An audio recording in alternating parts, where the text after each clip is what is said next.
အားလုံးပဲမင်္ဂလာပါခင်ဗျာကျွန်တော်ရဲ့ 3D ဖော်ကောင် channel ကနေပြီးတော့ဒီကနေ့မှာပြန်လဲကြိုဆိုပါတယ်ဒီကနေ့မှာကျွန်တော်မိတ်ဆွေကျွန်တော်ထပ်မံပြီးတော့ပြန်လဲမျှဝေတင်ဆက်မှာကတော့လာမယ့်ကျွန်တော်တို့တရက်6လပိုင်း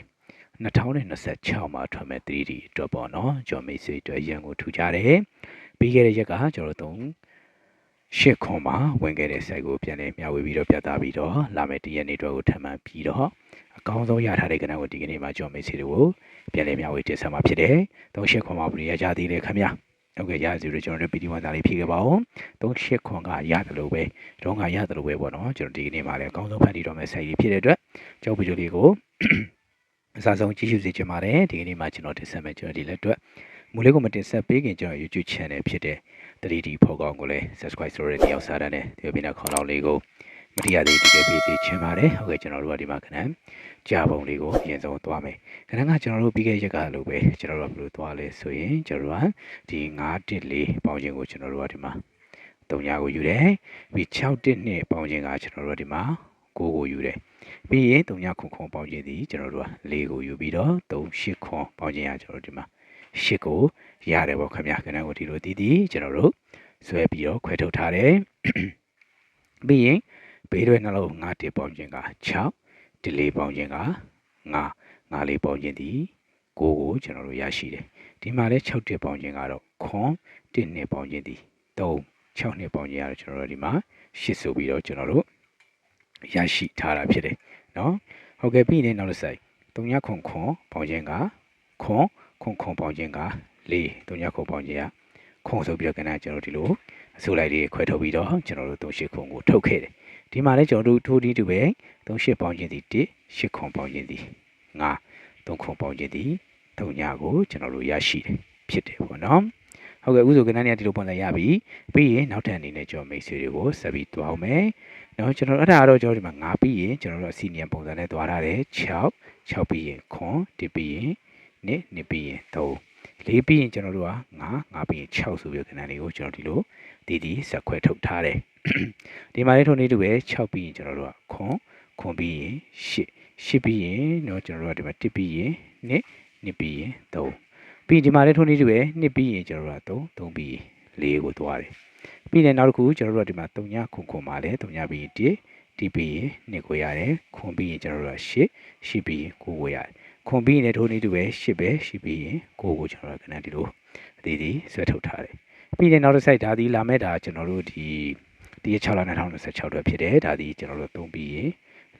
4ပြီးကျွန်တော်တို့က9 10ပြီးရင်9ပြီးရင်3ညခွန်ပြီးရင်တော့10ပြီး9ဆိုကျွန်တော်တို့ကဏ္ဍကဒီလိုစုလိုက်ရရှိသွားပြီဖြစ်တယ်နော်ပြီးကျွန်တော်တို့ကဒီမှာတည်းမပြီးသေးပါဘူးကျွန်တော်ကဒီ site ကိုပြရပြီးတဲ့ပြင်ကိုနောက်ထပ်မြစ်တာလက်ဆောင်နေတဲ့ဒီမှာနောက်တစ် site ကိုလည်းထပ်ပြီးတော့ထည့်သွင်းမယ်ဒီကနေ့တဲ့ဗီဒီယိုလေးကနည်းနည်းရှေ့ကောင်းရှေ့နိုင်တယ်ဒါပေမဲ့ကျွန်တော်မိတ်ဆွေတို့အကောင်းဆုံးပြင်ဆင်ထားတာဖြစ်တဲ့အတွက်အဆက်ဆုံးကြည့်ရှုစီခြင်းနဲ့ဟုတ်ကဲ့ရှင်းဆုံးနေကျွန်တော်တို့ကဒီမှာထိတ်စ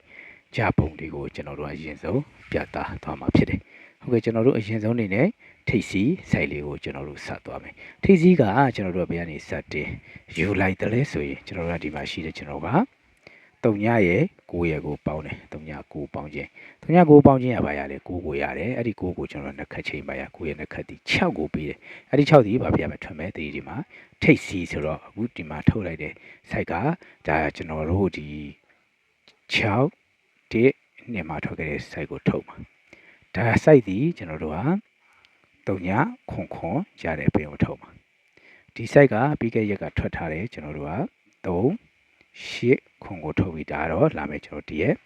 6လ2026အတွက်ဖြစ်တယ်အခုဆိုရင်မြင့်တွေ့တဲ့အတိုင်းပဲကျွန်တော်တို့က6ဒီထိတ်စီဆိုကျွန်တော်တို့က6ထိတ်စီလေးပေးသွားတယ်ဒီလိုပုံစံနဲ့ထိတ်စီ site ကိုဖန်တီးထုံလုပ်ထားတာဖြစ်တယ်เนาะကျွန်တော်တို့က3ည9ပေါင်းခြင်းကို9နှစ်ခတ်6ဆို6ထိပ်စီပုံစံနဲ့เนาะတော့6လာမဲ့ဒါကျွန်တော်ဒီ6လပိုင်း2026တော့ကိုဖန်တီးမှဖြစ်တယ်ပြီးတယ်နောက်တစ် site နောက် site ကလည်းကျွန်တော်ဒီမှာရှိရ9ရဲ့8ရဲ့ကိုပေါင်းတယ်9 8ပေါင်းခြင်း9 8ပေါင်းခြင်းဒီပါရတယ်ခွန်ကိုနှစ်ခတ်ချိန်ပါရ3ညကိုပြီးတယ်အဲ3ညဒီရပါပြရမယ်ထွက်မယ်ဒီမှာထိပ်စီတော့3ညခွန်မှာကျွန်တော်တို့ဒီမှာ3ညထိပ်စီပေးတယ်နော်3ည9ပေါင်းခြင်း9နှစ်ခတ်6မို့လို့6ထိပ်စီ9 8ပေါင်းခြင်းကခွန်နှစ်ခတ်3ညမို့လို့3ညခွန်မှာ3ညထိပ်စီပေးသွားတာဖြစ်တယ်ခင်ဗျာဟုတ်ကဲ့ပြီးရင်ကျွန်တော်တို့နောက်တစ် site ကိုဆက်ကြည့်အောင်မယ်နောက် site ကလည်းကျွန်တော်ဒီမှာရှိရကျွန်တော်က4ရယ်နော်ခွန်ရယ်ကိုပေါင်းတယ် 4ခွန်ပေါင်းခြင်းကဘာရလဲ1ဆိုပြီးတော့သွားတယ်1ရဲ့နှစ်ခတ်ဒီကျွန်တော်တို့ကဒီမှာ8ဆိုပြီးသွားတယ်အဲ့ဒီမှာကျွန်တော်က8ကိုထိပ်စီထားလိုက်တာပေါ့နော်အဲ့ဒါကြောင့်မို့ကျွန်တော်တို့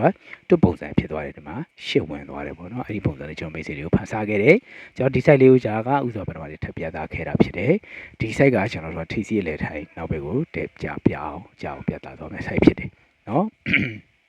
်အပြီးနောက် site သွားမယ်ဒါဒီလာမဲ့တာကျွန်တော်ကဒီ1ရက်6လ2026အတွက်ပေါ့နော်ကျွန်တော်မိတ်ဆွေတွေကျွန်တော်တို့ဒါဒီထိပ်စီးပုံစံကိုပဲကျွန်တော်ပြောလိုက်တော့မယ်ခင်ဗျာနော်ထိပ်စီးပုံစံကိုပဲသွားမှာဖြစ်တယ်အဲ့ဒါကလည်းကျွန်တော်ဒီမှာရှိတယ်ကျွန်တော်က8ရယ်3ရယ်ကိုဆက်ပေါင်းတယ်8 3ညပေါင်းခြင်းတွေပါရ8ကိုနှစ်ခတ်ချိန်ပါရ1ဆိုပြီးရတယ်အဲ့ဒီ1ဒီပါပြန်ထွက်မဲ့တတိဒီမှာကျွန်တော်တို့ကထိပ်စီးပုံစံဆိုတော့ခုဆိုမြေတွေ့တိုင်းပဲဒီထိပ်စီးပုံစံဒီလုံးပိုင်းပုံစံလေးနဲ့ကျွန်တော်မိတ်ဆွေတွေအတွက်လာမဲ့တာဒီကျွန်တော်တို့တကယ်6လပိုင်း2026အတွက်ရရှိသွားပြီဆိုတော့ဒီ site ကလေးကိုလည်းကျွန်တော်မိတ်ဆွေတွေအားရချင်နေတယ်ပဲလို့ကျွန်တော်ကတော့ယုံကြည်ပါတယ်ခင်ဗျာဟုတ်ကဲ့အခုဆိုရင်ကျွန်တော်မိတ်ဆွေတွေအတွက်ကျွန်တော်တို့ကထိပ်စီးလုံးပိုင်းပုံစံကလေးရရှိသွားပြီဆိုတော့နောက်ထပ်အနေနဲ့အလဲထိုင်လေးကိုဆက်ဖမ်းမယ်အလဲထိုင်ကလည်းကျွန်တော်ဘယ်လိုပုံစံယူသလဲဆိုရင်ကျွန်တော်တို့ဒီမှာ914ကနေတော့ကျွန်တော်ညီကိုပုံစံလေးဆင်းလာတယ်အဲ့ဒီမှာလည်းကျွန်တော်တို့ဒီမှာရှိတယ်ကျွန်တော်တို့က96ပေါင်းခြင်းကိုယူလိုက်တယ်96ပေါင်းခြင်းရတယ်ပါရတယ်ကျွန်တော်တို့ဒီမှာ1ဆိုပြီးရတယ်အဲ့1ဒီပါပြီးရမယ်ထွက်မဲ့ဒီမှာအလဲထိုင်ဆို6တစ်နဲ့မှာ1လဲထိုင်လေးပေးသွားတယ်နော်အရန်ကိုလှပါတယ်ဒီပုံစံနဲ့ပဲကျွန်တော်ကတောက်လျှောက်ပေါ့နော်လာမယ်ဒါ106လပိုင်းတော့ကိုထပ်မံပြင်ဆင်ပြီးအကောင်းဆုံးထုံထုတ်သွားမှာဆိုတော့ဒီ site ကလည်းကျွန်တော် message မြင်တွေ့ပြီးသားဆိုတော့အားရကျင်နာမယ်လို့ယုံကြည်ထားတယ်ပြီးကြတဲ့ကလည်းရထားတာဖြစ်တယ်ဟုတ်ကဲ့ပြီးနေနောက် site နောက် site ကလည်းကျွန်တော်ဒီမှာရှိတယ်တဲ့ကျွန်တော်တို့3ရက်4ရက်ကိုပေါင်းတာတယ်ကျွန်တော်ဒီမှာပါရတယ်ခွန်ကိုရတယ်အဲဒီခွန်ဒီကပါဖြစ်ရမယ်ကျွန်တော်တို့ကအလဲထိုင်ဆိုတော့3ညခွန်မှာခွန်အလဲထိုင်လေးဆင်းသွားတာဖြစ်တယ်ပေါ့နော်ဟုတ်ကဲ့ဒီမှာလည်းကျွန်တော်တို့ကြည့်ပါ96ပေါင်းချင်း1လေတိုင်း3လေးပေါင်းချင်းခွန်လေတိုင်းဆိုကျွန်တော်တို့ရှောက်ဖန်သွားတယ်ပြီးခဲ့တဲ့ကျွန်တော်တို့ကလာမယ့်16ရက်နေ့အတွက်ကလည်းကျွန်တော်တို့ဒီလိုလေးကျွန်တော်တို့နော်ကျွန်တော်ဒီမှာကိုရှစ်ပေါင်းချင်းကလည်းကျွန်တော်တို့ခွန်ဆိုပြီးရတယ်ခွန်ကိုကျွန်တော်တို့ကအလဲထိုင်ဖန်တာနောက်ပိတ်ဆိုပြီးဆင်းသွားတယ်အဲ့ဒီမှာလည်းကျွန်တော်တို့ကလုံတူလိုက်တယ်ပေါ့နော်ပြီးရင်နောက်ထပ်ကျွန်တော်တို့ကနောက်ပိတ်ကိုထပ်ရှာလိုက်တာကျွန်တော်ထိစီနေရရောက်ပြီးကြောမိတ်ဆွေအတွက်တို့ဖြစ်သွားခဲ့တာဖြစ်တယ်ဟုတ်ကဲ့အခုထပ်ပြီးကြည့်အောင်ဒါဒီလာမဲ့တာဒီ site ကပြီးခဲ့ရက်ကကျွန်တော်တို့ကလုံးတူပေးထားတာဖြစ်တဲ့အတွက်ကျွန်တော်ဒီ site ကိုမကြံစည်ကျင်လို့ဒီနေရာထပ်မံပြသလိုက်တယ်ပြီးနောက်တဲ့ site တင်တဲ့အတွက်ဆက်ပြီးတော့ခဏကောင်ကိုထုတ်သွားမှာဖြစ်တယ်ဟုတ်ကဲ့ပြီးနောက် site ကလည်းကျွန်တော်လာမဲ့တာတရက်6လပိုင်းတော့ဆိုကျွန်တော်ဒီမှာရှိတယ်ကျွန်တော်က98ပေါင်းချင်းကိုယူလိုက်တာ98ပေါင်းချင်းရတယ်ကျွန်တော်ဒီမှာပါရတယ်ခွန်ကိုရတယ်အဲ့ဒီခွန်ရပါပြရမယ်ထမတိမှာကျွန်တော်ကလုံးပိုင်းတော့မိုးလဲထိုင်ကိုဖမ်းတယ်ဒါကြောင့်မို့တစ်ထိပ်ကြီးခွန်လဲတိုင်းတော့မိုးခွန်ထိပ်ကြီးတင်လဲတိုင်းပုံစံနဲ့ကျွန်တော်မိတ်ဆွေအတွက်ဒီကနေ့တော့ရရှိသွားပြီဖြစ်တယ်ဟောအခုဆိုရင်တော့ကျွန်တော်မိတ်ဆွေရရှိထားတယ်ဒီကနေ့နှစ်ကွက်ကိုနှလုံးကိုပေါ့နော်အားရချင်နာမယ်ထင်ပါတယ်ဟုတ်ကဲ့အခုဆိုရင်တော့ကနေ့နှလုံးပြီးပြီဆိုတော့နောက်ထပ်ဒုတိယ site နေနဲ့ကျွန်တော်ကနောက်ဘေးလေးကိုထပ်ပြီးတော့ထုံတော့ပြသသွားမယ်ဟုတ်ကဲ့ကျွန်တော်နောက်ဘေး site လေးကိုကြည့်မယ်နောက်ဘေး site ကဘယ်လိုယူသလဲဆိုတော့ကျွန်တော်ဒီမှာရှိတယ်3ညရဲ့1ရဲ့3ညရဲ့9ရဲ့4ရဲ့ကိုပေါင်းတာဖြစ်တယ်ဒီကနေ့4လုံးပေါင်းခြင်းအဲ့ဒီမှာကဏ္ဍ၄လုံးပေါင်းခြင်းကကျွန်တော်တို့ပါရတယ်၄ကိုရတယ်၄ကိုကျွန်တော်နှစ်ခတ်ချိန်ရောပါရ၄ရဲ့နှစ်ခတ်တီနှစ်ဆိုပြီးပေးတယ်အဲ့ဒီဒီပါပြထွက်မဲ့ဒီပါနောက်ဘေးဆို6တင်းနဲ့မှာနှစ်နောက်ဘေးဆိုပြီးတော့ကျွန်တော်တို့တောက်လျှောက်ဖန်တီးသွားတာဖြစ်တယ်ပေါ့နော်၄လုံးပေါင်းခြင်းနှစ်ခတ်မှုနောက်ဘေးပြန်ကြပုံစံနဲ့ကျွန်တော်ကလာမယ့်16ရက်နေ့ရလည်းဖန်တယ်ခုလာမယ့်ဒီ1ရက်6လပိုင်းတည်းလည်းထပ်ပြီးတော့ဖန်ပြီးတော့ကျွန်တော်မိတ်ဆွေတို့ကိုတွက်ဆက်ပေးသွားမှာဖြစ်တယ်ဟုတ်ပြီနောက်ဆိုင်ကလည်းကျွန်တော်ဒီမှာရှိရ1ရယ်9ရယ်10ရယ်ကိုပေါင်းပြီးတော့နောက်ထပ်2ကိုထပ်ပေါင်းတယ်1ကို8နဲ့1ကို8နဲ့ပေါင်းချင်းဒီပါရ3ညကိုနှစ်ခတ်ချိန်နဲ့ကျွန်တော်ဒီပါရခွန်ဆိုရတယ်အဲ့ဒီခွန်ဒီပါပြနောက်ပိတ်ဆင်းရမှာဆို3ညခွန်မှာခွန်နောက်ပိတ်ဆင်းသွားတယ်ခင်ဗျာနော်ရန်ကိုထူကြတယ်ကျွန်တော်တို့ပုံစံနဲ့ကြောမိတ်ဆွေတွေကိုပြီးခဲ့တဲ့38ခွန်မှာကျွန်တော်တို့ကတစ်ဆက်ခဲ့တာဖြစ်တယ်နော်ရန်ကိုလာတယ်လေးလုံးပေါင်းချင်းနှစ်ခတ်မှုနှစ်နောက်ပိတ်ဒီမှာလေးလုံးပေါင်းချင်းဒီ3ညနှစ်ခတ်ခွန်မို့လို့ခွန်နောက်ပိတ်ကျသွားတာဖြစ်တယ်ပေါ့ခင်ဗျာဟုတ်ကဲ့ပြီးရင်ကျွန်တော်နောက်တစ်ဆိုင်ဒါဒီလာမဲ့ပြီးခဲ့တဲ့ဘက်ကကျွန်တော်16ရက်နေ့မှာထုတ်ထားခဲ့တဲ့ site ကိုပြတာဖြစ်တယ်ဒါဒီကျွန်တော်ဒီမှာရှိခွန်ရယ်4ရယ်ခွန်ရယ်ဒီဘက်ခွန်ရယ်ပေါင်းတယ်ခွန်4ခွန်ပေါင်းခြင်းခွန်4ပေါင်းခြင်းက1နဲ့ခွန်ပေါင်းခြင်း8နဲ့ခွန်ပေါင်းခြင်းက9နှစ်ခတ်ဒီ3ဆိုပြီးရအဲ့3ဒီကျွန်တော်နောက်ပိတ်ဆိုပြီးဖမ်းလိုက်တယ်ကျွန်တော်ထိတ်စီနေရပြီကျွန်တော်မိတ်ဆွေဒီနေရာမှာကျွန်တော်တို့ကအနေနဲ့ထွက်ပြီးတော့တို့ဖြစ်သွားခဲ့တာဖြစ်တယ်ပေါ့နော်ဒါကြောင့်မလို့ဒီကနေ့မှာဒီ site ကကျွန်တော်တို့ကလုံးတူပုံစံပေးထားဖြစ်တဲ့အတွက်ကျွန်တော်နောက်လာမယ့်အချိန်မှာလည်းထပ်ပြီးတော့အားကိုးလို့ရနိုင်တာဖြစ်တဲ့အတွက်ကျွန်တော်ဒီနေ့မှာဒါလေးကိုပြန်ပြီးတော့ထည့်ပြီးပြသပေးခြင်းဖြစ်တယ်အခုလာမယ့်ဘက်ကတရက်6လပိုင်း2026အတွက်ဒါနောက်ပိတ်ပုံစံလေးကိုထုတ်ပြီးတော့ကျွန်တော်မိတ်ဆွေတို့ကဏ္ဍတစ်ခုကိုထပ်ပြီးရှာဖွေပေးတော့မှာဖြစ်တယ်ဟုတ်ကဲ့ပြီးနေအဲ့ဒါလေးဆက်ကြည့်မယ်အဲ့ဒါကလည်းကျွန်တော်ဒီမှာရှိတယ်8ရယ်3ညရယ် ခွန်ရကိုပေါင်းတယ်8839ခွန်ပေါင်းခြင်း88ပေါင်းခြင်းက6 6နဲ့3ပေါင်းခြင်း6ပဲ6နဲ့9နဲ့ပေါင်းခြင်းဒီ3 3ရဲ့နဲ့ခတ်ဒီကျွန်တော်ဒီမှာပါရ9ကိုရတယ်အဲ့ဒီ9ဒီပါဖြစ်ရမှာထွက်မဲ့3ဒီမှာကျွန်တော်နောက်ဘက်ကိုပဲကျွန်တော်ဖန်ထားတယ်เนาะဒါဆိုရင်တော့မြေတွေအတိုင်းပဲနောက်ဘက်လည်းရပြီထိတ်စီလည်းရပြီလေထိုင်လည်းရပြီဆိုတော့ခဏကောင်တစ်ခုကပေါ်ထွက်လာပြီဒီကဏ္ဍကိုလည်းကျွန်တော်မိတ်ဆွေတွေအားရချင်တယ်မယ်ထင်တယ်ပြီးရင်နောက်ထပ်ကျွန်တော် site ကောက်ကို site account ကိုထပ်ပြီးတော့ပြသပေးသွားမယ်အခုဒီကနေ့အတွက်တော့လာမဲ့တာကဒါပထမ site ဖြစ်တယ်ပေါ့နော်အဲ့လိုပြောရရင်ပထမ site ကဒါလာမဲ့ကျွန်တော်တရက်6လဒါ2026ကိုကျွန်တော်ကဖန်တီးပေးထားတယ်တတိတိဖြစ်တယ်အဲ့ဒါတော့မြေတွေအတိုင်းပဲတစ်ကထိတ်စီနော်ကျွန်တော်တို့ကဒီမှာခွန်ကအလဲထိုင်9ကနောက်ပိတ်ဆိုပြီးတော့ကျွန်တော်တစ်ခွန်ကကိုအရင်ဆုံး pass ထုတ်ထားတယ်ဥဆိုရင်တော့မြေတွေးမယ်ထင်တယ်ခဏကောင်တစ်ခုတော့ရရှိပြီးနောက်ထပ်အနေနဲ့ကျွန်တော်ကဒီ site ကိုထပ်ပြီးတော့ပြန်လည်မျှဝေဦးမယ်ကျွန်တော်မိတ်ဆွေတွေခဏကထိမိမိပိုင်ပိုင်နိုင်လေးဖြစ်အောင်ကျွန်တော်ကထပ်မံတင်ဆက်သွားမယ်ကျွန်တော်မိတ်ဆွေတွေဒီတစ်ခွန်9 site လေးကိုတော့ကြိုက်တွေ့မယ်ထင်တယ်ဒါမှမဟုတ်တစ်ကပဲနေရာမှာခွန်ကပဲနေရာ9ကပဲနေရာကောင်းတယ်ဆိုတာလေးကိုလည်းကျွန်တော်မိတ်ဆွေတွေကျွန်တော်ကိုအကြံပြုစေချင်တယ်ဥဆိုရင်တော့ခဏကောင်တစ်ခုရရှိသွားပြီဆိုတော့ကံကောင်းလိမ့်မယ်လို့လည်းမျှော်လင့်ပါတယ်ခင်ဗျာဟုတ်ကဲ့ပြီးနောက်တစ် site လေးကိုကျွန်တော်ဆက်ပြီးတော့ကြည့်ကြအောင်ခင်ဗျာဟုတ်ကဲ့ကျွန်တော်တို့ကဒီပထမ site လေးပြီးပြီဆိုတော့နောက်ထပ်ဒုတိယ site လေးကိုလည်းသွားမယ်ဒုတိယ site ကလည်းကျွန်တော်ပုံစံတူလေးပြီးမဲ့ကျွန်တော်အရန်ကို꿰ပြတယ်ထောက်ကူပြုမဲ့ပုံစံဖြစ်တဲ့အတွက်ထပ်မံပြတယ်မျှဝေမှာဖြစ်တယ်ဟုတ်ကဲ့ခုနလိုပဲကျွန်တော်တို့ကကဏ္ဍလေးတွေအရင်ဆုံးသွားမယ်ခင်ဗျဒီတစ်ခေါက်မှာတော့ကျွန်တော်တို့ကဘယ်လိုပုံစံသွားလဲဆိုတော့ပထမ site က3လုံးပေါင်းခြင်းကိုယူထားတာဒီတစ်ခေါက်က3လုံးပေါင်းခြင်းရဲ့ပဋိတ်ကိုကျွန်တော်တို့ယူမှာဖြစ်တယ်6 1နဲ့ပေါင်းခြင်းက9ရဲ့နှစ်ခက်က6ကိုရရှိတယ်3 8ခွန်ပေါင်းခြင်းကဒီမှာနော်3 9ခွန်ပေါင်းခြင်းက4ရဲ့နှစ်ခက်သည်2ကိုရရှိထားတာဖြစ်တယ်ပြီးရင်3 8ခွန်ပေါင်းခြင်းက8ရဲ့နှစ်ခက်သည်ကျွန်တော်တို့က1ကိုရရှိထားတာဖြစ်တယ်ခဏကဒီလိုပုံစံရခွဲထုတ်တယ်ပြီးရင်ဘေးတိုင်းနှလုံးပေါင်းခြင်းယူတယ်6တစ်ပေါင်းခြင်းခွန်1နဲ့ပေါင်းခြင်းသည်3 6နဲ့ပေါင်းခြင်းက8ဆိုပြီးတော့ကျွန်တော်ကခဏကိုထည့်ယူထားတယ်3 9ခွန်ပေါင်းခြင်းကလည်းခွန်ပေါင်းခြင်းကလည်း4 3 9ခွန်ပေါင်းခြင်းကလည်းခွန်ဆိုပြီးတော့ကျွန်တော်တို့ကထပ်ပြီးတော့ဒီမှာထုတ်ယူထားတယ်ပြီးရင်3 8ခွန်ပေါင်းခြင်းကတော့ကျွန်တော်တို့က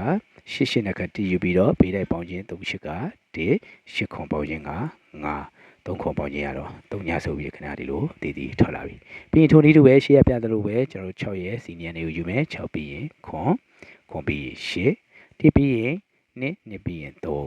2ပြီးရင်3ပြီးရင်4ကိုကျွန်တော်တို့ဒီလိုပုံစံเนาะစီလိုက်ပြန်ထပ်ယူထားတယ်ပြီးရင်ထိုနည်းတူပဲ3ညခွန်ပြီး3ညစီနီယံစီ1တိပြီးရင်2ခွန်ပြီးရင်8ပြီးရင်9ဒီမှာလဲခွန်ပြီးရင်8ပြီးရင်9ဆိုပြီးထပ်ယူထားတယ်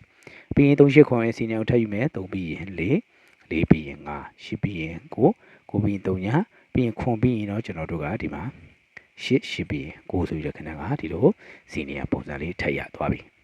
ကဲအခုဒီလိုဆိုရင်တော့ခဏရရှိပြီအဲ့ဒီကဲမှကျွန်တော်မိတ်ဆွေတွေကျွန်တော်ကထိတ်စီအလဲထိုင်ကိုအကောင်းဆုံးရွေးချယ်ပြီးတော့ထုံထုတ်ပြသတော့မှာဖြစ်တဲ့အတွက်အရင်ဆုံးအနေနဲ့ကျွန်တော်မိတ်ဆွေတွေကိုကျွန်တော်ကထိတ်စီကိုအရင်ဆုံးပြသမယ်ဟုတ်ကဲ့ကျွန်တော်တို့ထိတ်စီ site ကိုအရင်ဆုံးကြည့်ကြအောင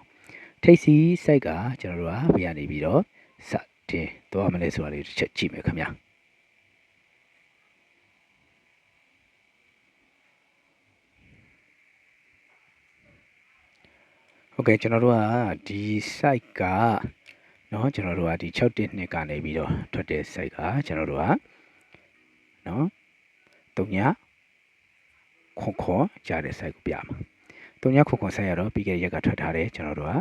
3 8ခွန်ကိုပြမှာဖြစ်တယ်ဒီ site ကတော့လာမဲ့တာကျွန်တော်တို့6လပိုင်းတော့ဖြစ်တယ်နော်အရင်ဆုံးအနေနဲ့ကျွန်တော်မိတ်ဆွေတွေကိုကျွန်တော်တို့ကထိတ်စီးကိုရင်သွားမယ်ထိတ်စီးကဘယ်လိုပုံစံသွားလဲဆိုရင်ကျွန်တော်ဒီမှာရှိရ1ရယ်6ရယ်3ရယ်163မတရိကပုံစံလေးထည့်ရတယ်အဲ့ဒီမှာ163ပေါင်းခြင်းကကျွန်တော်တို့ကပါရလဲကျွန်တော်တို့3ညဆိုပြီးရတယ်အဲ့3ညတွေပါဖြစ်ထွက်မဲ့တရိမှာထိတ်စီးဆိုပြီးဖမ်းလိုက်တယ်3ညခွန်မှာ3ညထိတ်စီးပေးသွားတယ်ဒီလိုပုံစံနဲ့ပဲတောက်လျှောက်ကျွန်တော်ကလာမဲ့1ရက်6လပိုင်း2026အတွက်ထိတ်စီးပထမမှုဆိုအရင်ဆုံးဒီပုံစံနဲ့ဖန်တီးပြီးတော့ကျော်မိတ်ဆွေကိုပြန်လည်မျှဝေသွားမှာဆိုတော့ဒီ site ကလည်းကျော်မိတ်ဆွေတွေကြိုက်တွေ့ဆုံးထင်ပါပါမယ်လို့ယုံကြည်တယ်ဟုတ်ကဲ့ပြီးရင်ကျွန်တော်တို့နောက်တစ် site ကလည်းကျွန်တော်ဒီမှာရှိရခွန်ရယ်2ရယ်6ရယ်ကိုပေါင်းတယ်ခွန်နဲ့6ပေါင်းခြင်းခွန်နဲ့6ပေါင်းခြင်းရတယ်ကျွန်တော်ဒီမှာပါရလေ3ဆိုပြီးရတယ်အဲ့3ကလည်းပါပြန်ထွက်မဲ့တိမှာထိတ်စီဆိုတော့388ခွန်မှာ3ထိတ်စီဆိုပြီးဆင်းတယ်3လုံးပေါင်းခြင်းထိတ်စီဆိုတော့3ညခွန်မှာ3ညထိတ်စီခွန်နဲ့လေးပေါင်းခြင်းက3 38ခွန်မှာ3ထိတ်စီဆိုပြီးတော့ရရှိတယ်ပုံစံဖြစ်တယ် နော်အခုထပ်ပြီးကြောမိတ်ဆွေတွေပြသတော့မှဒီလာမယ့်ကျွန်တော်ကဒါတရက်ကျွန်တော်တို့6လပိုင်း2026အတွက်ပေါ့နော်ထိပ်စီးလေးကိုထုတ်ပြီးတော့မယ်အဲ့ဒါကလည်းမြင်တွေ့တဲ့အတိုင်းပဲကျွန်တော်ဒီမှာရှိရ8ရက်1ရက်9ရက်ကိုပေါင်းတယ်8 1 9ပေါင်းခြင်း8 1 9ပေါင်းခြင်း8 1ပေါင်းခြင်းကို9နဲ့9နဲ့ပေါင်းခြင်းကလည်းကျွန်တော်ဒီနေရာပါရလဲ4ဆိုပြီးရတယ်အဲ့ဒီ4ဒီပါဖြစ်ရမယ်ထွက်မဲ့ဒီမှာထိပ်စီးဆိုတော့အခုဒီမှာရရှိလိုက်တဲ့4ဒီလာမဲ့တာကျွန်တော်တို့တရက်6လပိုင်း2026အတွက်ဒါဒီထိပ်စီးဆိုပြီးတော့ကျွန်တော်မိတ်ဆွေတွေရရှိလာပြီဒီရရှိထားတဲ့ကျွန်တော်တို့4ထိပ်စီး site လေးကိုလည်းကျွန်တော်မိတ်ဆွေတွေအာရကျင်းတဲ့လိမ့်မယ်လို့ထင်တယ်ရန်ကုန်ထူကြတဲ့ထိပ်စီးလေးဖြစ်တယ်အခုဆိုရင်တော့ကျွန်တော်တို့ထိပ်စီးပထမမူပြီးသွားပြီဆိုတော့နောက်ထပ်ကျွန်တော်တို့ကအလဲထိုင်မူလေးကိုဆက်ပြီးတော့သွားမယ်ဟိုကျွန်တော်တို့အလဲထိုင် site လေးကိုဆက်ပြီးတော့ကြည့်မယ်ကျွန်တော်တို့အလဲထိုင်ပုံစံကလေးကလည်းကျွန်တော်တို့ပေးရနေပြီးတော့ထက်ယူတယ်လေဆိုရင်ကျွန်တော်တို့ဒီမှာရှိတယ်ကျွန်တော်တို့ခွန်ရဲ့1ရဲ့ဒီဘက်က2ရဲ့ကိုပေါင်းတာဖြစ်တယ်เนาะကျွန်တော်တို့ဒီမှာ1ခွန်2ပြောင်းပေါင်းခြင်းကိုယူလိုက်တယ်1ခွန်နဲ့ပေါင်းခြင်းကလည်းကျွန်တော်တို့ဒီမှာပါရလဲဆိုတော့ကျွန်တော်တို့ဒီ3ညကိုရတယ်အဲ့3ညကိုနှစ်ခတ်ချိန်ပါရတယ်ခွန်ဆိုပြီးရတယ်အဲ့ဒီခွန်ဒီပါပြရမယ်ထွက်မဲ့ဒီမှာအလဲထိုင်ဆိုပြီးဆင်တာဆိုတော့3ညခွန်မှာခွန်လဲတိုင်းဆင်တယ်3လုံးပေါင်းခြင်းကို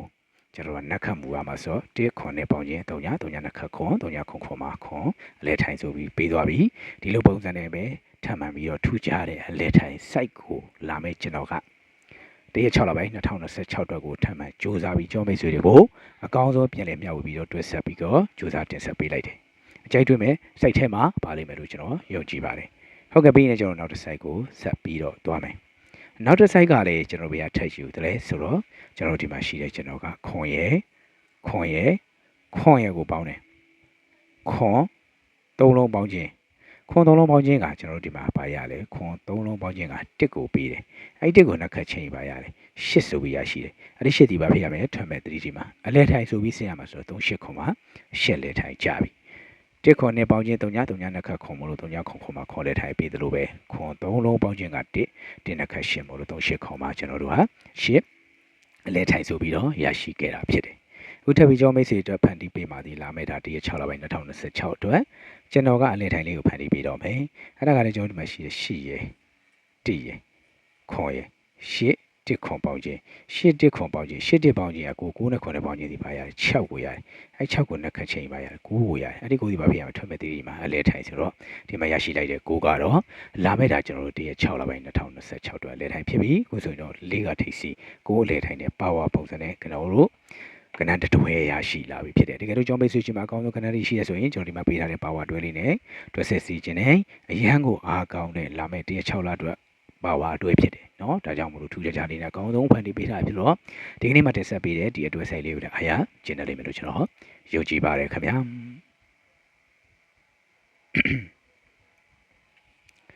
ဟုတ်ကဲ့အခုဆိုရင်ကျွန်တော်မိတ်ဆွေတွေအတွက်ကျွန်တော်တို့ကထိတ်စီကောအလဲထိုင်ကောပြီးသွားပြီဆိုတော့ကျွန်တော်မိတ်ဆွေတွေကို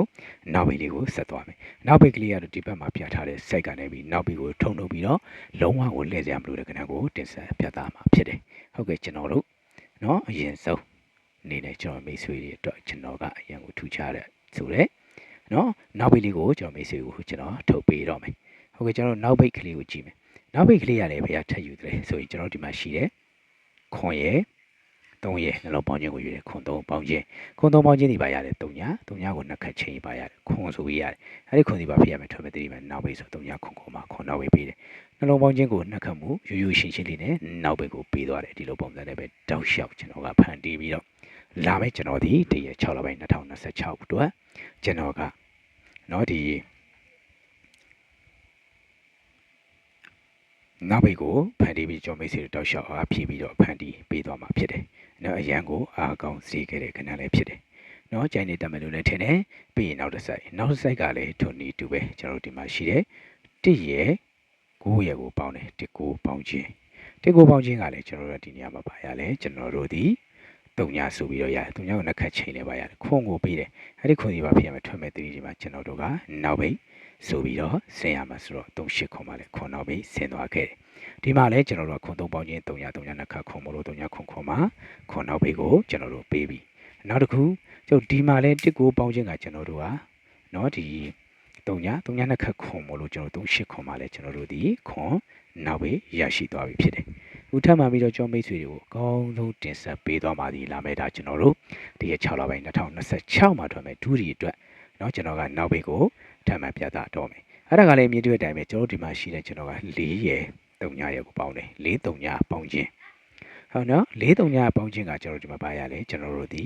4ကိုပေးတယ်4ကိုနှစ်ခတ်ချင်းကျွန်တော်တို့ဒီမှာပါရတယ်2ကိုရရှိတယ်အဲ့2ဒီပါဖြစ်ရမယ်ထွက်မဲ့3ဒီမှာနောက်ပြီးဖြစ်ရမှာဆိုတော့ဒီမှာရရှိလိုက်တဲ့2ဒီ